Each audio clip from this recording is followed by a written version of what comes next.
Okay, guys, I know what you're thinking. John, we get it, man. We get it. Rate and review the podcast. But my friends, listen, it really does help other people find our show, which allows us to grow our Live Inspired community. Don't you want to help other people feel fired up about their lives just the way that you feel fired up about yours? So please go right now to Apple Podcast or anywhere that you listen to your show and give us a 5-star rating, and then go ahead and share what you enjoy most about the Live Inspired podcast. Together, we can make a difference. Welcome to the Live Inspired podcast with John O'Leary. John is the #1 national best-selling author of the book On Fire. He's a world-class inspirational speaker, and he's the host of the Live Inspired podcast. John interviews extraordinary individuals on their life story so that you can wake up from accidental living and more fully live your life story. Here's your host, John O'Leary. Well, hello, my friends, and welcome to Live Inspired podcast with John O'Leary. You know, people are oftentimes asking me, where do we get the amazing guests that we get for this show? Well, sometimes they come from your recommendations, listeners. So if you have recommendations of people that inspire you, feel free to always send that my way at info@johnolearyinspires.com. That's info@johnolearyinspires.com. That's an awesome way for you to tell us who is inspiring you in the marketplace, and we're listening. Also, sometimes it's because I get to hear these people speak, or I read their book, or I love their music. So that's another great way we bring in the guest. But on 3 occasions, I have been so moved watching a television show that I just reach out to that individual. The very first time was watching a Netflix video titled Undefeated. It was the story about an unbelievable coach named Bill Courtney. Bill Courtney is an amazing guy, and we got to hear his story firsthand on the Live Inspired podcast. The second time this happened, while watching TV with the kids, we were watching a little show called Apollo 13, and they asked me, Daddy, when did those guys die? And I didn't know when they lived. I didn't know exactly when they died, so I Googled them and recognized they weren't dead. They were alive and well, one living in Chicago, and so I had the opportunity and really the honor of a lifetime interviewing Commander Jim Lavelle. That was awesome. And then the third guest is actually today's guest. He has been on Netflix. He has several incredible best-selling books. He's a remarkable guy. And the show that moved my wife and I so much that she said, John, you've got to get him on the show, is called The Kindness Diaries. It's streaming on Netflix. It's a remarkable show. And we have with us today really the main character. His name is Leon Logothetis, and he is with us right now. Leon, welcome to Live Inspired with John O'Leary. Thank you very, very much for having me. Man, you're following in some pretty hefty footsteps that precede you. So, Leon, for those who have not yet seen the Netflix shows or they have not yet read your books, give us a snapshot of what you're doing today professionally. Sure. So I travel around the world relying entirely on the kindness of strangers. One of the first journeys I did was I took a vintage yellow motorbike, and I drove it from Los Angeles all the way around the world back to Los Angeles. No money, no food, no gas, no place to stay, nothing, except relying on the kindness of people like you. And at the end of each episode, I give an unsuspecting Good Samaritan a life-changing gift. That's the short version of my story. That is the short version of the story. And it's just enough, though, for people to be like, I am not going anywhere. So, my friends, as Leon begins to give us the longer version of the story, my encouragement right now is to buckle up. Put your moped helmet on, grab your journals, grab your open hearts and open minds, and get ready for the journey of a lifetime. It really is a remarkable journey you've been on, Leon, but that you take us on with you. So let's back into the journey. You are taking this call today from Los Angeles, but that's not originally home base. Where were you originally born? Yeah, so I grew up in London. For most of my life, I was living in London. Talk about growing up in London. Yeah, so London is there's a lot of rain and there's a lot of tea. If you like tea, go to London. So look, on the outside, I had the perfect childhood in many ways. We were very secure financially, and it was good. But on the inside, things were very different. I felt very alone. I felt profoundly disconnected. At school, I was bullied. It's interesting, I would walk from home to school, and at home I felt alone, and at school I felt alone, and the only kind of respite I had in many ways was on my way to school. Wow. And I would feel very, I would let my imagination run wild. And I don't know, I mean, I'm sure there are listeners who've felt that, who felt alone and felt disconnected and were bullied. And it's quite a devastating thing as a kid to kind of not have anyone, or feel like you didn't have anyone to kind of connect with. And it wasn't the childhood that when I have a kid, I would want them to have. Talk about home. I think the experience of being bullied at school is one that I and many others can relate to. What was your life like when you finally did get back home? I was a very sensitive, shy kid, and I just felt out of place wherever I was. And I think as a sensitive kid, it becomes difficult to kind of function, especially when school life is difficult and home life at times is difficult too. Leon, I heard you interviewed, and you shared the story of one individual who believed in you. I believe you were 18, maybe 16, and it was a teacher who believed in you. And you suggested it was maybe one of the very first individuals who really believed in you to such a degree that you began to believe in yourself. It's a beautiful story, and she really changed my life.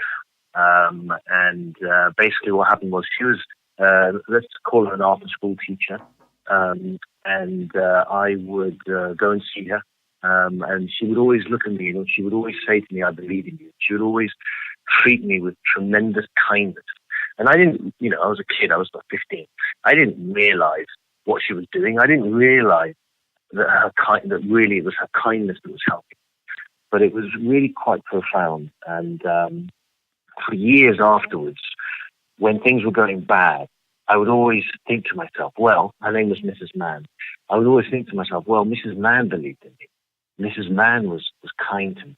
And what she did was she kind of just opened up my heart. I think that as human beings, we need at least one witness. We need at least one human being that sees us, that truly, truly sees us, our very being, our very essence. And that's what she did. I didn't realize that for years, that that's what she did. But I don't think I would have been the man I am today. In fact, I know I wouldn't be the man I am today if it wasn't for her. That's the truth. That's the hard, cold truth. And all it takes in many times, from many respects, is one human being, just one. Leon, have you had an opportunity to go back and see this teacher? I have. I've thanked her. I dedicated my first book to her. She's in my latest book. Absolutely 100%. I've told her. I've emailed her. I've talked to her. She knows very, very clearly what she did. I'm curious, when you shared her impact in your life, how did she respond? And then secondly, how did you feel about just telling her about what she did for you? Well, I felt magnificent because I wanted her to know that she had an epic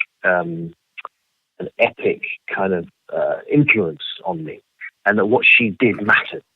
And she took it beautifully. I mean, she took it beautifully. She was like, I've had relationships with many students, and I don't speak to any of them except you.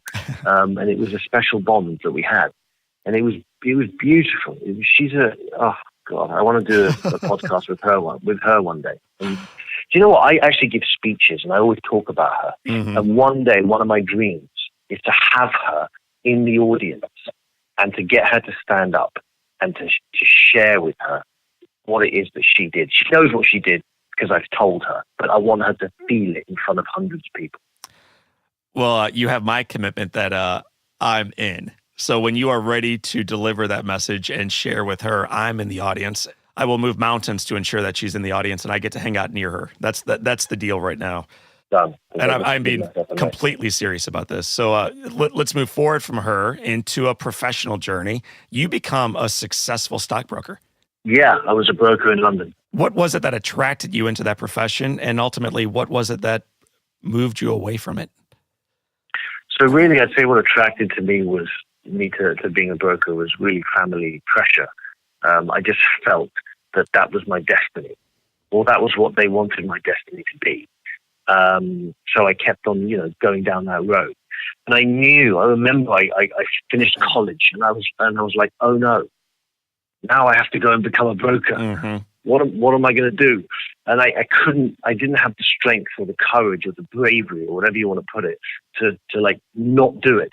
So I ended up being a broker for a couple of years and sitting behind a desk and really feeling again, totally disconnected. No sense of humanity, no sense of human connection. And I thought to myself, wow, this is going to be my life. Again, on the outside, I had everything. You'd look at me and you'd be like, why are you complaining? You have everything you want. Right. But internally, I had nothing. And it was, don't get me wrong, money's important, but what's more important is to connect, to have a sense of community, to kind of, live your own life as opposed to living someone else's life. It was tough walking every day into that office.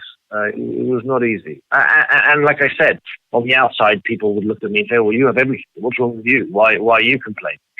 But they didn't get it. They didn't get that beyond success, which Western world sees as money, there's a far greater success, and that is to connect with your heart. And if you're not connecting with your heart, then I would wonder whether you are successful or not. Leon, you're seeking to connect with your heart, and you watch a movie called The Motorcycle Diaries. For those who have not seen that movie, talk about what it was about that little show that moved you. Well, that was a life-changing moment for me. The Motorcycle Diaries is a romanticized version of Che Guevara traveling around South America relying on kindness.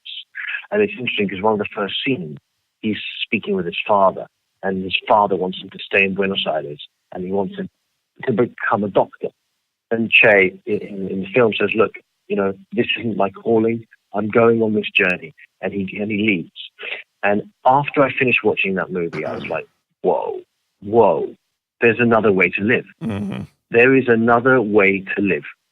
I don't have to sit behind this desk anymore. I can go out and connect with people. I can go out and use my heart to live. I can go out and meet adventurous people and have adventures, and here's what I'm going to do. So to cut a long story short, that is what I did. And I quit my job. And sometimes people say to me, well, how on earth did you quit your job? How did you find the courage to do that? And the truth is, it really wasn't about courage at that moment. It was about pain. Mm. Emotionally, I was on the floor. I was up against a wall. And pain pushed me to do something about the way I was living. And that's exactly what happened. And that's how I ended up leaving.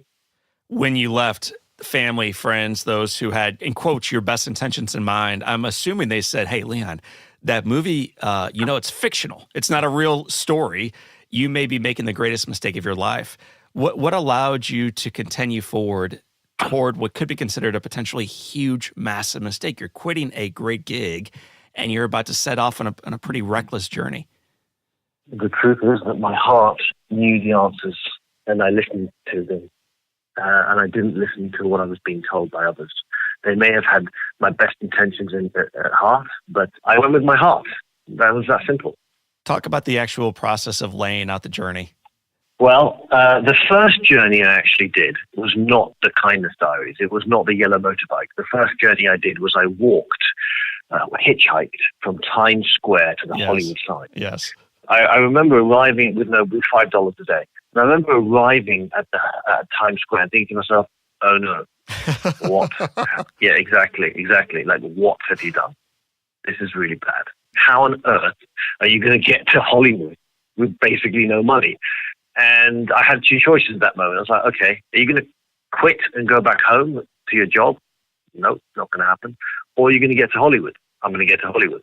And that's exactly what happened. After like 4 or 5 hours of being at Times Square and not really having much luck, I ended up finding my way out to New Jersey. And after a month later, I was at the Hollywood sign. Let's kind of roll through some of the highlights and lowlights of that experience. For you, when was the first experience along that wild journey where you realized, man, this it's not going to be easy, but this is going to work? So I was in Times Square for maybe 4 or 5 hours, and no one would help me. and I ended up chatting with this guy. But this guy was so helpful. Right. He helped me get out of Times Square. He got me to New Jersey. And from that moment on, it was like the wave just continued. And again, it was like one of the first moments where I connected with another human being with my heart. And, he saw me and I saw him, and I've never forgotten it. And I'm sure, maybe he's forgotten me, but I personally have never forgotten him, because it was that first moment where, whoa, this could actually work.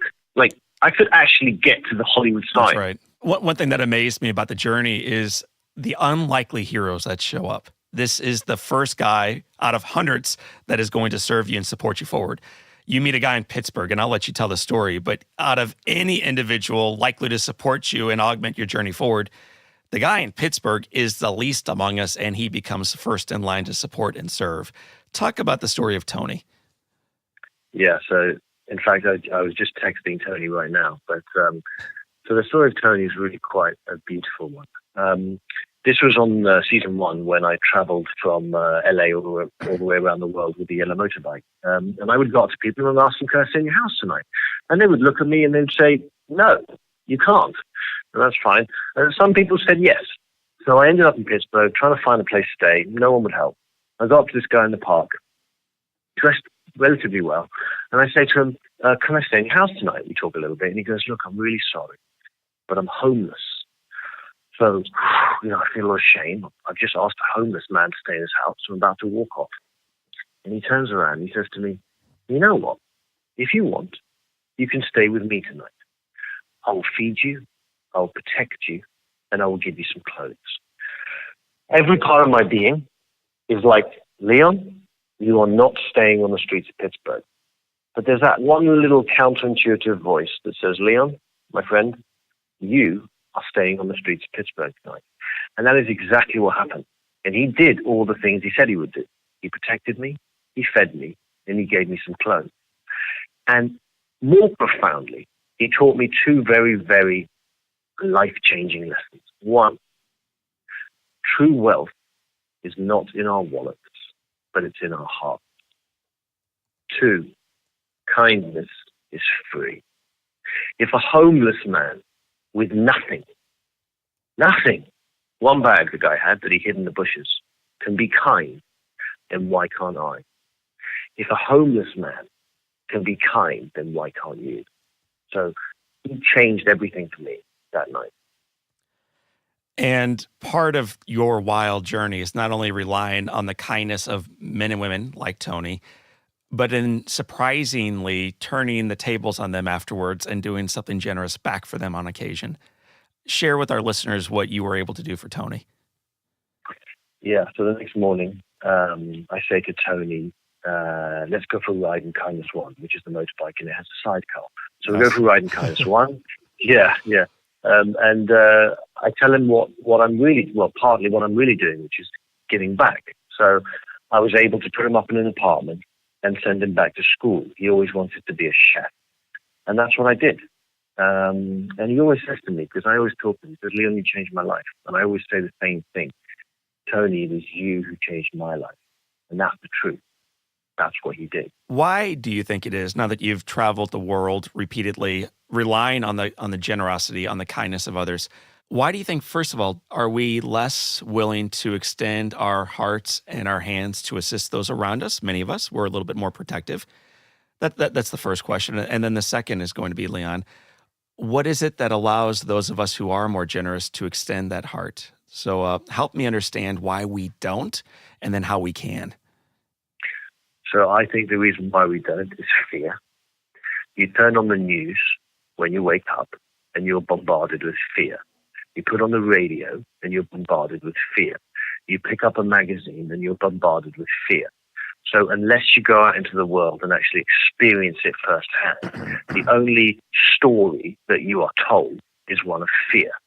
Whenever I'm like signing books, people who have traveled come up to me and say, wow, I've experienced this kind of kindness. Mm-hmm. People who have never traveled come up to me and say, oh my God, how on earth did you do this? So it's just about like turning off the news. I mean, it's simplistic, but turning off the news and simply seeing the world for what it is and not for what people try and tell us it is. That's the first thing. The second thing, how do we open up our hearts more? I would say we do it moment by moment, moment by moment. People say to me, "Oh, I can't go around the world in a yellow motorbike. I can't go around the world and give up my job. I can't be kind." And I say, it's not about the yellow motorbike. It's not about traveling around the world. It's about showing up when you go to Starbucks and treating the barista with some dignity and some respect. It's about when someone cuts you off on the freeway, not being mean to them. It's about showing up every moment with as much kindness and as much love in your heart as possible. Does that mean that I expect, or anyone should expect, perfection? No, of course not. I mean, I'm not perfect. Believe it or not, there are times when I'm not kind because I'm a human and I make mistakes. And when you find yourself off the wagon of kindness, just get back on it.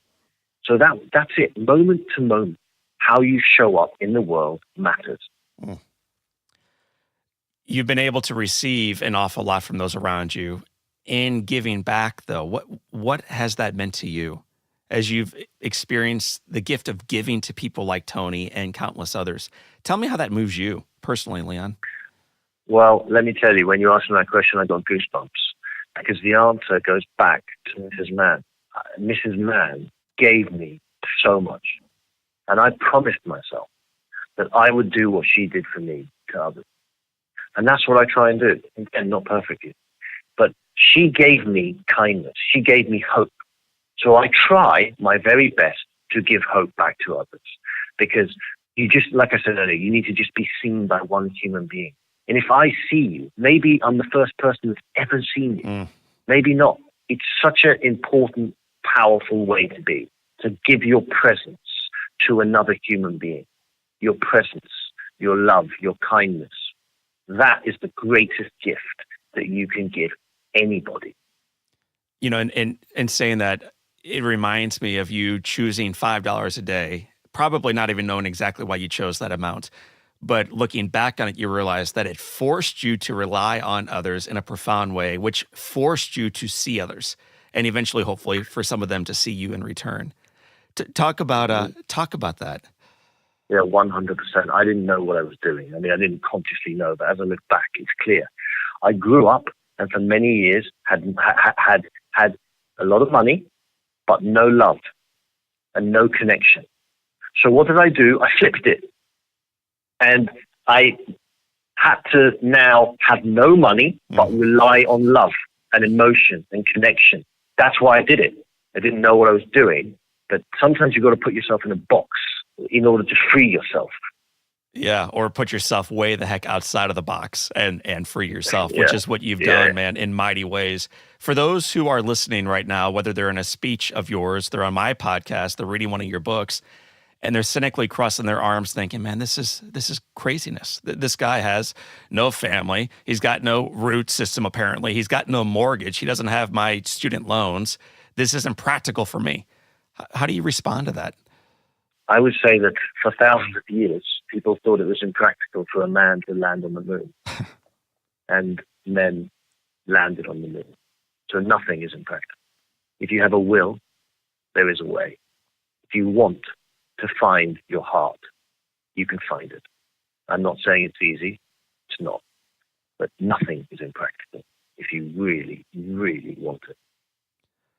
Leon, you did a lot of work on the outside of your life for the majority of your early life. And the second chapter of your journey has been doing the hard work on the inside. What have you learned about yourself and ultimately what does it mean for us? What I've learned is that until we get connected to our hearts, we're not living. Until we raise our vibration and connect with nature and connect with our very humanity, we're not living. You can make millions and millions of dollars, but if you're not truly coming from your heart, if you're not helping humanity, if you're not inspiring others, you're not living. There's a whole different world when you go from your head to your heart. I know that's a cliche, but it's the biggest. It's a cliche with the most profound truth attached to it. When you live from your heart, when you live in that vibration of nature, when you live in that vibration of hope, it is. You're living in a whole new world. You're living in a whole new world. You mentioned earlier, man, turn off the news and see the world for what it actually is. You've done that in mighty ways on crazy, epic journeys. Tell us from your own eyes what the world is. That's a great question. Look, I think we live in a world where most of us are lost in our mind, where most of us are lost in the fear mongering that is put into us daily, and the aim is to find your way from that space to the space of the heart. Mm-hmm. I think we live in a flawed world, but that's part of the reality of our existence. And I just hope that more people, see beyond what we're told, see beyond what we are kind of made to believe is real, and understand that reality comes from living from the heart. I feel like I'm preaching now, but that's kind of what it is. I'm ready for the altar call, so I'm going to start making my way toward the altar right now. So Leon, just keep going, man. I'm coming up, and I'm not by myself. One of your favorite quotes, and I read this somewhere about you, was, and I'll let you define who delivered it, but I'll tell you where it was shared. It was actually shared in Missouri, man. That's my backyard. That's my state. And it was by a statesman from the UK. And the quote is, "Never, ever, ever give up." Tell us who shared that quote, and tell me why it's one of your favorites.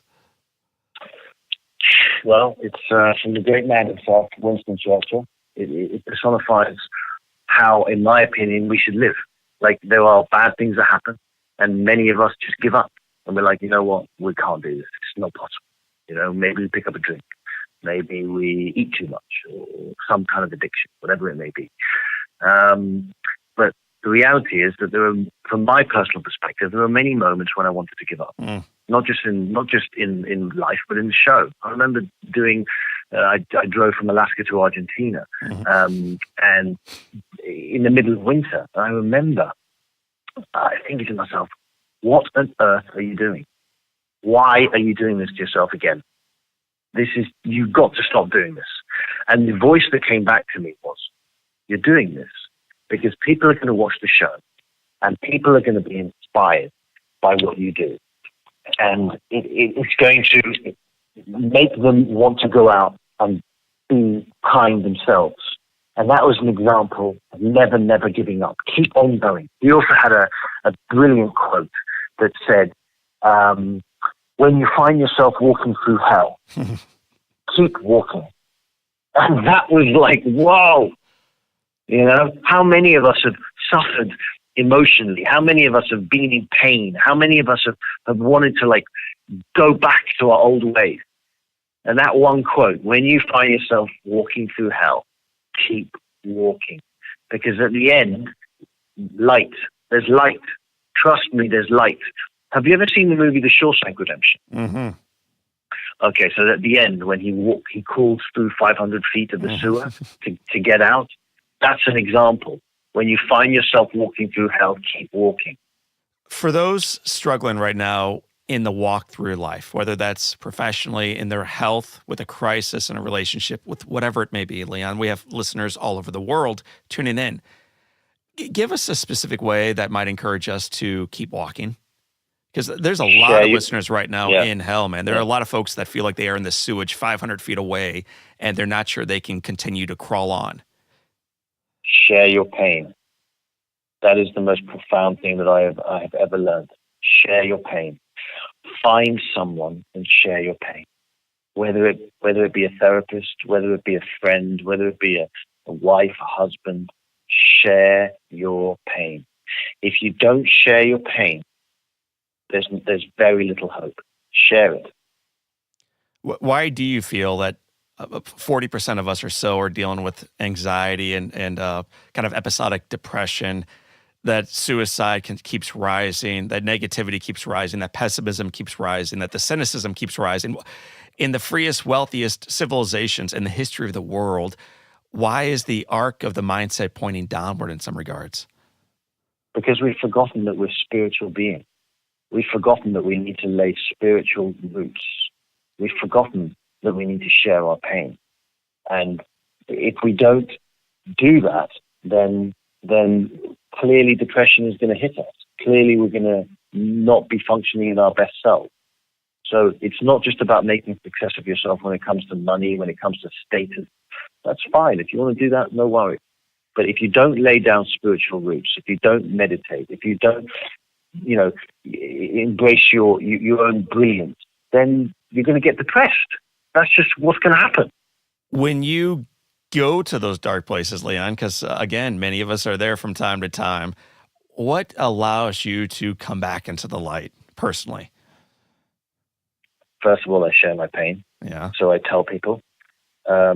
Secondly, I don't give up. But look, there are times, don't get me wrong, I mean, there are times when, not literally, but maybe sometimes I'm on the floor in a heap, crying my eyes out, thinking to myself, oh my God, it's over. But I know that if I share my pain, I know that if I keep on going, it'll work itself out. And whilst I'm in it, I may think to myself, oh no, it's over. But I know that it's not. Just keep on going and share your pain. So my wife and I were in London about a year ago, and we went to the Winston Churchill Museum, which out of every museum in the world I've ever seen, it may be the most fascinating, actually, to think that they spent years under constant threat, never, ever, ever giving up in this little basement. It's an unbelievable story. And it's proof of what you're saying. The power of never, ever, ever giving up. When you share your story, when you share your pain, when you share the gift of kindness and the receiving of it, it's one thing to share it in a book or a Netflix streaming series. However, when you get people coming back to you afterwards saying, hey, because of that show, Leon, I did this. What's your favorite story you've ever heard, whether it's an email, a letter, or a conversation you had with a viewer or a reader? Well, first of all, what a beautiful thing, eh? To get a message, and I get hundreds of them, to get a message from someone saying, thank you so much for doing this show. It changed my life. And this is how it changed it. So I've had people, like one of my favorite things is people said to me, this guy said to me that, I was working in this desk job, and I decided after watching your show that I was going to quit my desk job and start traveling the world and start living. And I was like, wow, unbelievable. Like what Motorcycle Diaries did for me, I just did for awesome. You. What Mrs. Mann did for me, I just did for you. And what a beautiful thing. I mean, what would you want? What's next for you? When you look back at the wild journeys you've experienced, and you released a book just 2 days ago. So when you look back at the journeys that you've experienced, what's next for you going forward? Well, I'm going to be going from Scotland to Singapore. And that's the Kindness Diaries season 3. And, on a more it's insane. I mean, like I'm just saying, I'm just going to go from Scotland to Singapore. Fine, whatever. And I'm, ultimately, I just want to, as much as I can, do more of what Mrs. Mann did. Share it more, inspire people on a bigger level, and just touch lives as much as I can, and hopefully people will be inspired. So Scotland to Singapore, that's a pretty epic journey. All of the Americas, that's fairly epic. North America, fairly epic. All these journeys you've been on, what has surprised you most about your fellow human beings? That ultimately, kindness runs through us all. Does that mean that we don't have flaws and we don't do bad things? No, it doesn't mean that at all. But the majority of the people I've met have kindness running through them. And all you need to do to see that is to go out, take a leap of faith, open your heart, go with your intuition, and start to live. Leah, I whispered it, now I'll yell it a little bit louder. 2 days ago, the book came out, Go Be Kind. It was released on March 26th, so just 2 days ago. Why'd you write the book? What do you expect us, as we race out to the bookstores right now to grab it, what do you expect us to get when we put that book back down? I wrote the book because many people would come up to me and say, I can't leave my job. I can't be kind. I can't do what you did. So this book is really a journal, enables people to go out into their world every day and moment by moment be kind. Moment by moment see how their actions can change people's lives and their lives. And one of the main tenets of the journal really is that kindness is a win-win. If you're kind, you win and the person you're being kind to win. It's a win-win. So it's just really, I wrote it to inspire people to see that kindness is not some amazing thing that only a few people can do.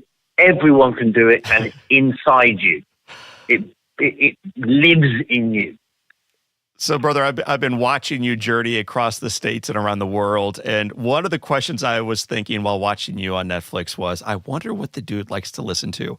So if you had to assemble a little road trip cassette, taking you way back to the day, what are a few of the hits that you might have on repeat as you're cruising around Scotland or Singapore or anywhere else in between? What are you listening to? What's in your headset? One of the songs would definitely be Yellow from Coldplay. That's awesome. I love that song. Another one would be a song called Sky and Sand by Paul Kaltenbrenner, another song that I just listened to on repeat. And another song would actually be from my football team, which is Liverpool Football Club. It's called You'll Never Walk Alone by Jerry and the Pacemakers. I'm going to shift gears on you right now. We have 7 questions that tether all of our guests together. We call them the Live Inspired 7. So get ready for these, but it's safe territory to journey. I promise you this, Leon. So question number 1, what is the best book you've ever read? The Drama of the Gifted Child. Yeah, I've heard you say that before. Tell me about the drama of the gifted child. Basically, as a young man, I would, find myself doing things that I wasn't proud of.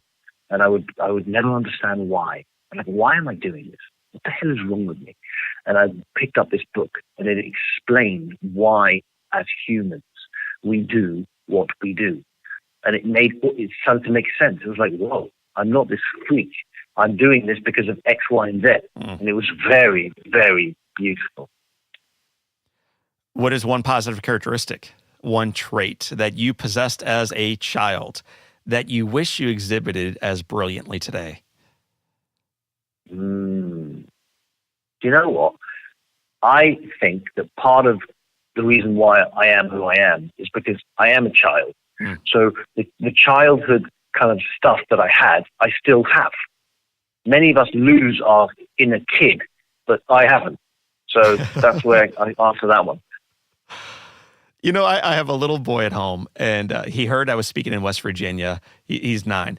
And his response was, the St. Louis Cardinals that are playing in Pittsburgh the night before, can we drive there and then go to West Virginia? Like, this is kind of almost reckless. It's an 11-hour drive and then 4 hours down to West Virginia, 7 o'clock in the morning meeting. And with childlike wonder, he said, let's do this. And even though I'm an old man at this point, I said yes. And it was the best journey of my 2018 summer because I said yes to a child. And I think for you, brother Leon, you have been saying yes to this inner child as you've journeyed across North America, around the world, and you're still saying yes to it. It's incredibly inspiring. So question 2B is, because this is an addendum, if you will, why do most of us say no to it? Why, when most of us hear the little one wanting to go to a baseball game in Pittsburgh, do we say no? Or when most of us think of buying a little motorbike and traveling around the world, we say, that's crazy, I'm not doing it. Because we've been indoctrinated to believe that we need to live a certain way, and we've lost our own magnificence. Well, as you look at your magnificence, and I know you're on the road quite a bit, but if your home, wherever that home may be, caught fire, all living things are out, and you have an opportunity to run in and grab one item that matters to you. What's the one item you would grab? My passport. Shocking. All right, my friend. If you could sit on a bench overlooking a beach on a gorgeous day and have a long conversation with anyone, living or dead, who would you want to be seated right next to? Nelson Mandela. What's your first question to Mr. Mandela? How did you spend 27 years in prison and then come out and be kind to the people that put you in there? And as you then sit into his own persona, what do you think his response back to you might be? love is the only way. What is the best advice that you have ever received, Leon? I guess I would have to say it's from our friend Winston. Never, never, never give up. Well, when you're back through, I'll show you the space specifically where he shared those profound words. I have a feeling when he delivered the presentation, those who brought him overseas to speak in Missouri were disappointed. And then after years of reflection, they recognized the profound grandeur of the truth. 5 words that we all need to be reminded of from time to time. What would you tell your 20-year-old self? Oh, good question. Keep going. Keep going. It's all going to be okay. It's all going to be okay. Were there moments where you honestly almost keep going, where you just said, the light isn't there anymore and the darkness is coming? 100%. What in those days before you were on this wild, epic journey through life kept you going? Because many of our folks are there right now. What kept me going was hope. The hope that there really was a better future out there. The hope that there really was a better present. The hope that there was goodness in the world and that I would find it. Leon Logothetis, it has been said that all great people can have their lives summed up in one sentence. How would you like your one sentence to read? He came, he saw, and he loved. A little bit of a tweak from MacArthur's famous quote. He came, he saw, and he loved. Well done, my friend. You are exhibit A of never, ever, ever giving up. We are so grateful for your love, for your kindness, and for the journey you are encouraging the rest of us to take with you. Thank you very much for letting me come on the show, letting me share my heart with you. My friends, that is Leon Logothetis. He has an amazing new book out right now. You ought to be checking it out. If you haven't already picked it up, go check it out today. It's called Go Be Kind. It came out 2 days ago. He's also streaming on Netflix with the Kindness Diaries, so check that out. And get ready to go on the epic journey of your life because it begins today. I am John O'Leary, and today is your day. Go be kind and live inspired.